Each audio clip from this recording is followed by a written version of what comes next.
Hello everyone, welcome in as number one Penn State's taking on Indiana. We are looking to avoid an upset and hopefully continue our trend towards winning the Big Ten and maybe getting into the college football playoff and hoping to accomplish our goal of winning a national title as Penn State's offensive coordinator. We open up this game by handing it to Nick Singleton, and he's going to take that for a 12-yard carry, giving us a first down. You'll notice that I gave Indiana some camo pants. I just thought it'd be a cool way to do like a salute to service game and honor veterans, as this game would take place sometime right around Veterans Day on the 11th. I don't know for sure exactly what date this game is, but I just wanted to do it because Indiana offered us the opportunity to do it since Penn State doesn't have anything like that in their uniform combination. And I respect that, but I'm part of the new generation that likes all the cool uniforms. We're going to hand it to Singleton on 2nd and 11, and he's going to pick up a first down and more. That carry goes for 17 yards as we are down to the 35-yard line. Pribula's looking to pass that, and that is behind Saunders. Actually, that's Keandre Lambert-Smith, number 1. Singleton gets the carry on 2nd down, and he fights ahead to pick up 8 yards, setting up a 3rd and 2. We're in the pistol formation, and Pribula is going to pass it. You can see he throws it to the flats to Katron Allen. This play looks like it's not going to work, and it doesn't end up working. We're set up with a 4th and 4, and we go for it. James Franklin's getting aggressive. Pribula on the move again in the pocket, backing up, and he finds Tyler Warren. He breaks that tackle. Look at this play from our big tight end. That is a beautiful play by our tight end. Tyler Warren showing that he wants to win this one and not get upset as it's 1st and goal, and we're running 5 wide with Pribula. He's on the move out to the right, as you'd expect with him. He stops and throws that into double coverage. He should have checked that down. That was a bad decision. Singleton gets the carry on 2nd and goal, and he's going to take that down to about the 4-yard line. That was a 6-yard rush. That's a solid gain. And then we run read option, and Pribula pulls it and walks in for 6. Penn State's going to take an early lead. This game shouldn't be close as Indiana comes in at 2-8 on the season. We expect to dominate this one. It's 7-0. Let's see if Indiana can answer it all. It doesn't look like it. We get the ball back following a 3 and out. Now let's see if we can get some more points and extend our lead here. Pribula back to pass again on 1st down, and he just completely misfired. He had Saunders wide open on that play. That wasn't close at all. Counter run to Nick Singleton, and look at this. He has a nice gap to the left. He only ends up picking up 6, but that was a solid play. So on 3rd and 4, we go 5 wide. Pribula started under center, and now he's moving to the right. He's rolling, looking for anybody to come open. He just throws that into coverage, and Lambert-Smith almost came down with it. Indiana managed to get the stop on this drive. You got to give them credit for that. Now let's see if they can answer and tie it up or at least get some points on the board here. They can't. Once again, it's another 3 and out, so we take over, and Pribula pulls it on that read option. He ends up picking up 9 before sliding down. So it's 2nd and 1, and we're in the gun once again. Pribula looking to pass, even though I feel like we've been more efficient on the ground. He does check it down to Nick Singleton, who fumbles the ball, and Bonds recovers it for Indiana. Do we have anybody able to get over there and get him before he returns this for a touchdown? And it looks like Pribula does just enough for one of our offensive linemen to knock him down out of bounds. That sets Indiana up with excellent field position, but they're going backwards to begin this drive before they do eventually have to settle for a long field goal attempt that they miss. It was blocked. We got lucky, and we're going to get the ball back, trying to extend this lead with a minute left in the 1st quarter as Katron Allen checked in. He took that one right there for 9 yards. That was a solid carry. 2nd and short's always the best situation to be in, and Katron Allen converts that into a 1st down with another nice run. He's going to take that one for a 1st down out to the 40-something yard line, like 3 or so, and then he gets another carry for 6 yards, setting up a 2nd and 4 for the Nittany Lions as the 1st quarter comes to an end, leading 7-0. Tyler Warren had the play of the 1st quarter, that's for sure, and we hope to be able to build on this lead and pull away a little bit. Indiana's been kind of spunky so far here in the 1st quarter as Pribula pulls it to begin the 2nd quarter, and that's going to be a 1st down and more. He cuts that to the right. He gets all the way down to the 19-yard line. That's a 17-yard rush by our quarterback, giving us 100 yards already on the day. Katron Allen gets that carry. He ends up losing 1 as Indiana stepped up, setting up a 2nd and 11 that we go right back to Katron Allen for. He's up the middle, and that is a solid carry for 9 yards, setting up a 3rd and 2, which is a manageable situation to be in as Pribula's looking to pass, feeling a little bit of pressure, and Katron Allen gets that check down. He does just barely enough to set up 1st and goal for the Nittany Lions. We're going to run a screen on 1st and goal as Lambert-Smith catches that, and he gets wrapped up. He had nowhere to go. That play didn't really work. On 2nd and goal, Katron Allen gets a carry up the middle, and he's going to fight ahead and keep pushing down to the 1-yard line. That's an 8-yard rush, and we hit 2,000 yards rushing on this season as it's 3rd and goal, and we find Caden Saunders for 6. That was into tight coverage in a very tight spot, but it worked. We end up taking a 13-0 lead and then hitting winning the extra point, making it 14-0. Let's see if Indiana can answer it all, and it does not look like they do as they punt it back to us following another 3 and out. Pribula's on the move on 1st and 10, out to the right. He's going to tuck it and run. He slides down after picking up 8 yards. That's a great play on 1st down. 2nd and 2 now in the gun. Pribula again looking to pass, feeling some pressure, and he barely gets that pass off. We're lucky that wasn't a fumble or really any worse than that. Singleton gets the carry on 3rd and 2, and he will pick up the 1st down as he goes out to the 35-yard line, getting the Penn State Nittany Lions a fresh set of downs. In the pistol formation, we're going to go right back to Singleton, but this time he's blown up in the backfield as number 55 couldn't hit his block, our left guard. So on 2nd and 12, we throw it short to Caden Saunders, and he's going to almost get to the sticks, setting up a 3rd down from about 1 yard away. So on 3rd down, we go to Singleton as he's going to not get the 1st down, it looks like, but he breaks that tackle and ends up picking up 3, getting Penn State a fresh set of downs. And we'll have to see if they can keep moving and extend their lead as they go to Singleton on 1st down. He ends up shaking a tackler and picking up 7. That's a great play to open this set of plays here. In the pistol formation, Pribula is going to go ahead and hand it to Nick Singleton. He won't quite get the 1st down by the looks of it. It's going to be a 3rd and 1. It's pretty manageable though as we're in the pistol, and Pribula is actually going to roll to the right. We're going to throw this. He checks it down to the fullback Greg Smith, who breaks the 1st tackle and gets down to the 39-yard line, giving Penn State a 1st down on a 7-yard reception. We're in the gun as Pribula is going to run some play action off of Nick Singleton and throw it across the middle of the field to a wide open Tyler Warren, who's going to spin and take that one down to about the 5-yard line. What a play by Tyler Warren. That's 2 in 1 game. Man, he is on a roll in this one. Pribula's back to pass this on 1st and goal, and he finds DeWalt on Dijo, who drops it, unfortunately. So that's going to bring up a 2nd and goal, and we're going to line up in the gun as Pribula's looking to pass once again, feeling a little pressure up the middle, but he finds DeWalt on Dijo for 6. It's now 20-0 Penn State, and it kind of looks like the blowout's starting to happen in this one as we are seizing control like you'd expect. We take over with 8 seconds left before halftime though, and Pribula is going to throw it towards the end zone, and that gets knocked down, so there's only 3 seconds left. We're going to attempt a field goal and hit it. We're going to go up 24-0 at the half. Now we're going to go ahead and take a look at injuries as Hakeem Beeman and Drew Aller are still hurt. Like I said, Aller's not going to play again this season. He's done. And you can see that their quarterback freshman Gordier is injured but playing for Indiana, and they're missing their starting tight end for the remainder of the season. Now as we look at stats, you can see Indiana hasn't gotten a single 1st down in this entire game. They only have 1 passing yard at halftime. That's insane. We are dominating them here. We haven't necessarily been, I would say, crazy on offense, considering how bad Indiana's been, but we've been solid and we'll take it. Indiana will start with the ball here in the 2nd half, and it looks like they might have gotten their first down of the game, and then they quickly had to turn the ball and punt it back to us as Pribula's on the move out to the right. He stands and fires that deep down the sideline, and it gets intercepted. What a terrible decision that was. It was also a great play though by Indiana's safety as he made one heck of an interception. I think that would have counted even in the NFL as we keep looking at that replay. So let's see if Indiana can answer it all. They do get another 1st down here, and they're finally moving the ball a little bit. Let's see if they can finally put some points on the board and get back into this game somewhat. I wouldn't say they're fully back in, but they do get 3 on the board, so it's 24-3 as we take over with 5 minutes left here in the 3rd quarter. Pribula is stepping up in the pocket and on the move, and he throws that towards the sideline to Tyler Warren. I really feel like that's not what was supposed to happen there. So on 2nd down, we hand it to Nick Singleton, and he's going to take that up the middle for probably a 9-yard pickup, setting up a 3rd and 1 for the Nittany Lions, and we go straight back to the ground as Singleton gets that 1st down and a little bit more. That is a perfect play. We keep this drive going as we try to extend our lead here. Pribula is going to run it out of the pistol formation and hand it to Singleton, who tries to spin. That one didn't work. He ended up picking up just 2 yards. The game kind of glitched out there and slowed down on that play. Pribula, feeling a little bit of pressure, fires that to Lambert Smith, and he threw it between 2 guys. That was a beautiful throw by Bo Pribula. Singleton getting a carry on this, and he's going to go ahead and pick up probably 6 yards. They actually call that 4. I guess I was mistaken there. So on 2nd and 6, we line up in the pistol formation. Pribula's looking to throw a screen, but he gets sacked before he throws that one. He ends up losing 7 yards. So it's now 3rd and long for the Nittany Lions as Pribula's on the move to the right. He ends up just firing it up in one-on-one coverage, and Saunders comes down with it. Even though he didn't have enough arm to keep him running, he noticed, stopped, and came back for the ball. So that was a wonderful play right there as Pribula's in the gun on 1st and 10, looking to pass this one, standing there in the pocket and throwing it as he gets hit to DeWalt on Dijo. That's going to set up a 1st and goal from the 5-yard line. However, DeWalt on Dijo ends up hurt on that play, and he's been a pretty important receiver for us this season, even though he's a true freshman. And Pribula Pribula fires that to the end zone on a goal line fade, and look at that catch by Keandre Lambert-Smith for the 5-yard touchdown. That was a one-hander. You got to see this replay. Look at this. He just lays out and grabs that with one hand and brings it down. Touchdown, Nittany Lions. It's 31-3. Man, that was a beautiful catch. Let's see if Indiana can answer it all, as they are moving the ball a little bit to begin this drive, and they hit another big play at 21 yards. They're slowly moving it, but they end up punting it back to Penn State as Singleton takes that carry on first down for 4 yards. And that play is actually going to end the third quarter as Penn State's winning 31-3. This has been a blowout as expected. I maybe thought we'd score a few more points against them, but that's okay. I'll take it. We've had some highlight plays today against Indiana. It's been a fun one. Let's see how this one ends out, and we'll probably see our backups play as Katron Allen checks in and takes that carry for 7 yards and a Nittany Lion first down. We are likely going to move to 11-0 on the season, so I want to take a sec just to talk and see the path forwards, I guess, for Penn State. I think that if we go ahead and we win next week against Michigan State, like I said, we're going to go to the Big Ten championship game. That's pretty much locked up, and we're going to play USC. That's also pretty much locked up. So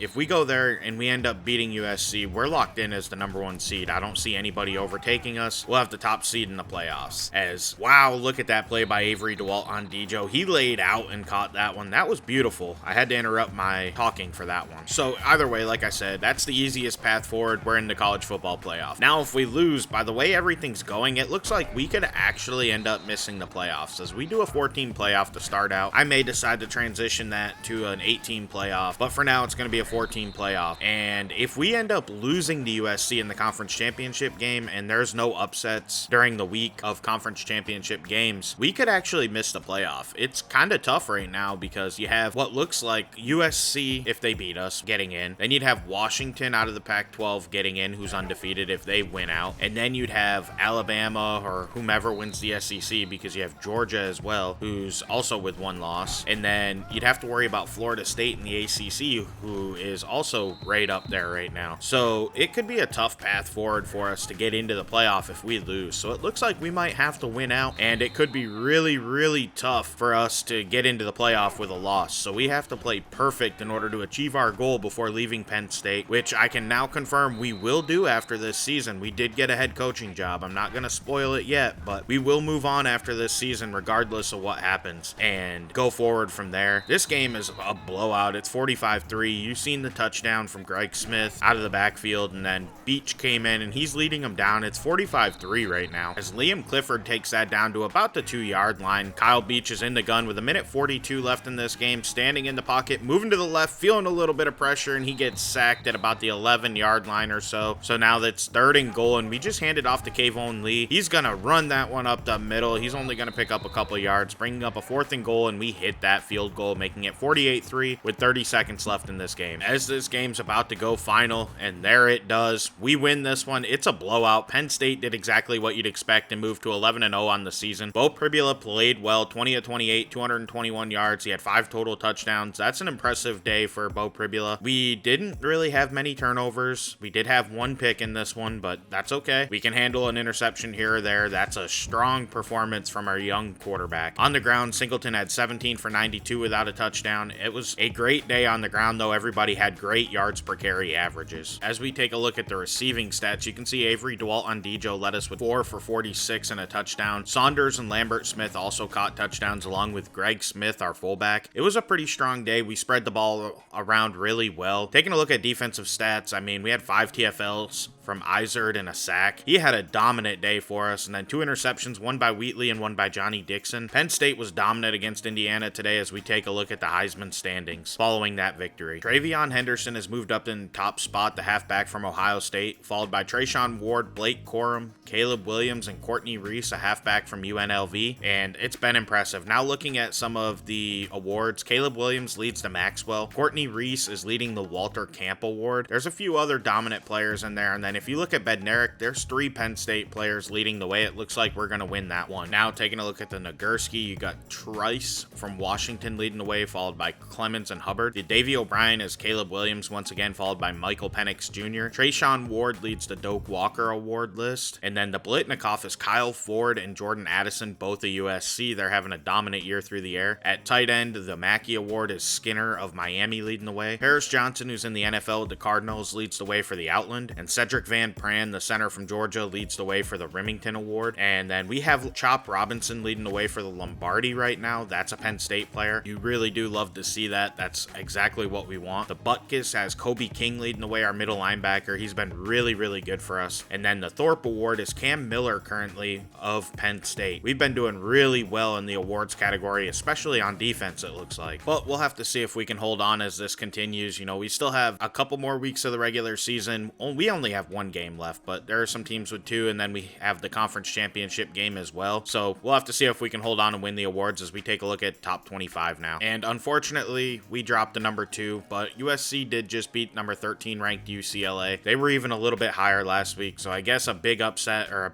not an upset, but a big win like that is always good. It's a top 10 matchup that USC came out on top of, so it makes sense that they were able to move up to the number 1 spot, even though that frustrates me. There was a couple teams that dropped out of the top 25. It looks like 4: NC State, Kansas, Arkansas, and South Carolina. So there's some new teams up there, and there's some other teams getting close to being up there. As we take a look at our matchup against Michigan State next week, we are the better team. We are an A- across the board to their B, and stats wise, we're dominating them. The only difference is really the fact that we have a big positive on the turnover differential compared to their -9, so that's a good thing for us. Hopefully that means we're able to get a few turnovers and win this one, but Michigan State's going to be fighting for their life at 5-6. If they don't win, they don't get to go to the postseason. So we'll have to see how that one plays out. Thank you for watching, though. This is LDJ11. Please like and subscribe. Have a great day. I'm out.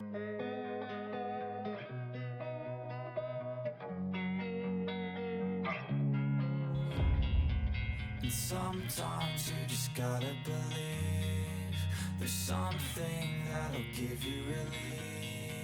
There's something that'll have what you need, what you need. We're broken, it's tragic, we're not all elastic, but maybe there's magic. Believe you could have it.